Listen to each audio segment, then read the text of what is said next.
Great life is the choice of everybody. But how can anyone create a great life? Think. Isn't it by developing great attitude? But what qualities determine a great attitude?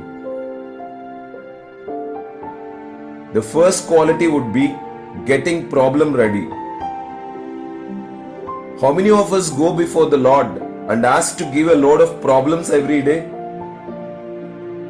If we have a great attitude, facing problems, using all our intelligence and energy to solve them alone makes us a potential person, building courage to face the next challenge.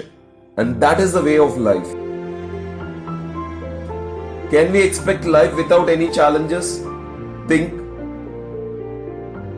Then, isn't getting problem ready the only solution? Think. The next quality for a great attitude is to love failures.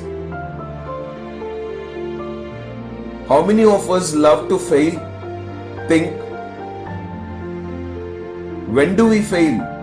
When we try something new.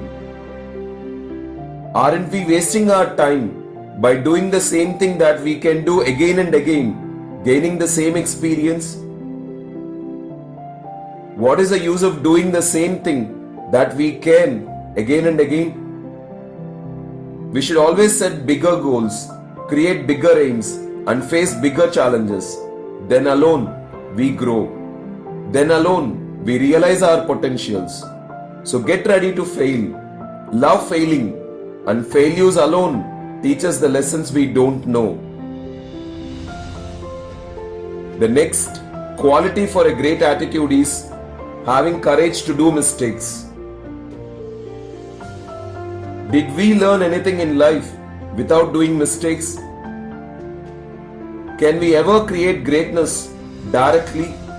Mistakes reveal us the truths, and leading life with truths alone can create greatness. So do mistakes, learn from them, and never repeat them again.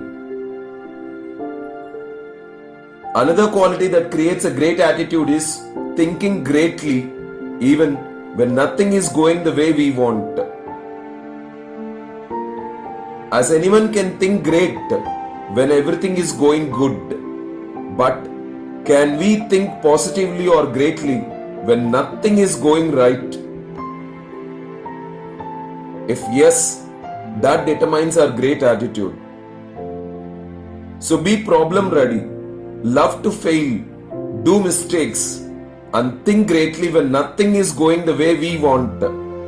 Then we create great attitude, which in turn creates great life.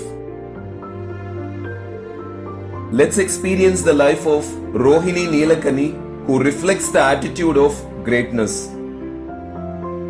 Rohini was basically a journalist. Getting married to Nandan, who is one of the co-founder of Infosys, she had to take a bold decision to go with Infosys. It was really tough for her to travel around, not having sufficient money and possessions, carrying everything in 4 bags. And in those days, programming was so tough that programmers used to sit for days forgetting the outside world. She handled life with all patience, helping her husband to build a great organization, spending much of her time in public libraries. When Infosys proved its success, bringing fortune of over 100 crores to her, suddenly getting a lot of money, it was a challenge to handle it. She didn't think like everyone else to drive all the money for a selfish cause. She considered it as an opportunity to do a lot of things which she always desired to do. She invested all her money into Akshara, Pradham, Argyam, and many other projects.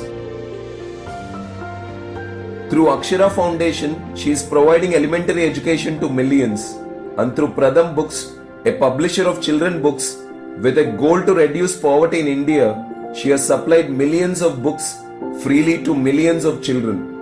As most of the children only have access for textbooks, and there are only very few Indian publishers for children books.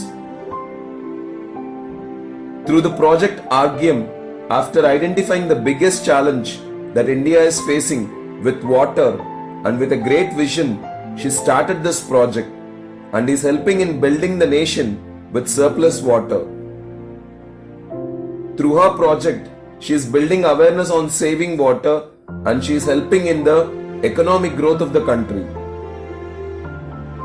She created a lot of perennial springs and focused much on groundwater, striving to provide a safe, sustainable water for all. She even encouraged her husband Nandan to enter politics to bring a political change. Though he lost the race, she learned a lot of lessons that would help her for life. She is also on board of ETRI, Ashoka Trust for Research in Ecology and the Environment. As a journalist, she worked for many leading publications, including India Today and Times of India.